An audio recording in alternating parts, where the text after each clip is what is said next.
চীনের পণ্যের ওপর 125% শুল্ক আরোপ করলেন মার্কিন প্রেসিডেন্ট ডোনাল্ড ট্রাম্প।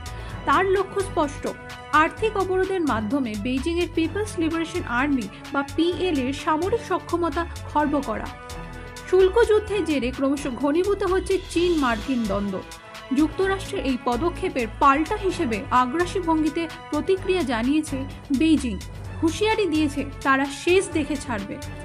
বিশ্লেষকদের একাংশের মতে এই শুল্কযুদ্ধ নিছক অর্থনৈতিক লড়াই নয়, বরং এটি একটি পরোক্ষ সামরিক কৌশল।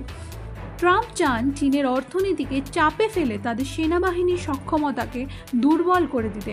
তার দাবি, দীর্ঘদিন ধরে চীন যুক্তরাষ্ট্রের বাজারে বিপুল পরিমাণ পণ্য রপ্তানি করে বিপুল মুনাফা করেছে এবং সেই অর্থই খরচ করেছে সেনা শক্তির বৃদ্ধির জন্য। এই কারণেই ট্রাম্প চান বেজিংয়ের সামনে যুক্তরাষ্ট্রের বাজারে দরজা বন্ধ করে দেওয়া হোক। এই প্রসঙ্গে শি জিনপিংয়ের নাম করেই হুঁশিয়ারি দিয়েছেন ট্রাম্প। তার কথায়, আমরা বেজিংকে বলেছি আমাদের অর্থ ব্যবহার করে যেন তারা আর ফৌজ গঠন না করে।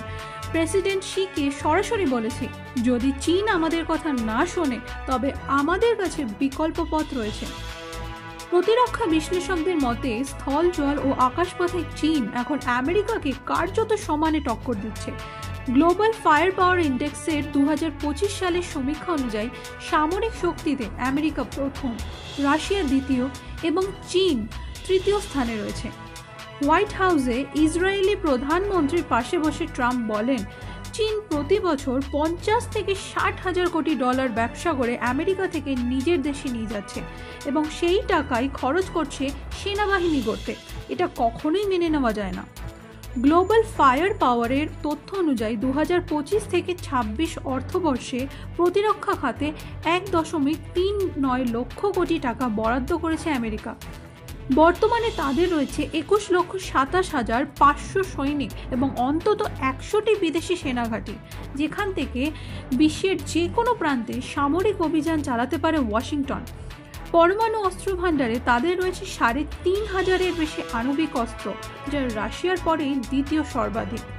অন্যদিকে চীনের পিএল এর সৈন্য সংখ্যা 31,70,000। রণতরীর সংখ্যায় আমেরিকাকে ইতিমধ্যে ছাপিয়ে গিয়েছে বেজিং এবং বর্তমানে বিশ্বের বৃহত্তম নৌবাহিনীর অধিকারী রাষ্ট্রপ্রধান শি জিনপিং।